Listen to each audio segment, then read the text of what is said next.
Can an AI forget like a human? It's a fascinating question, isn't it? Well, in the world of artificial intelligence, this concept is called "let me break it down for you." Machine unlearning is the process of teaching an AI model to specific data. Imagine training an AI system with loads of data, emails, photos, text, the works.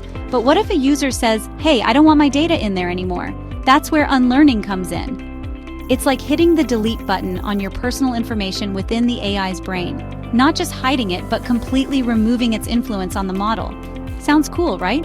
But why is it even necessary? One word: privacy. Laws like GDPR and the right to be forgotten exist to protect personal data. If someone requests their info be erased, companies using AI need a way to comply. The challenge? AI models don't remember data like humans. They learn from patterns and connections. So, removing one person's data isn't as simple as hitting Ctrl plus Z. Now here's where things get tricky.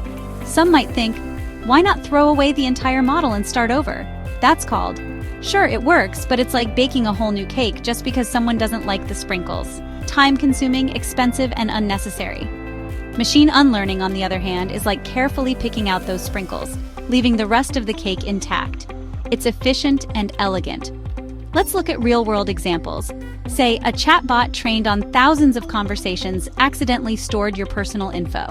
Machine unlearning can step in and scrub that data. Or imagine an AI recommending products, but users want their purchase history erased. Again, unlearning ensures that data is truly removed without breaking the system. The best part? Machine unlearning not only respects privacy, but also builds trust. In a world overflowing with data, knowing you have control over what stays and what goes is pretty empowering, don't you think? So, here's the big takeaway.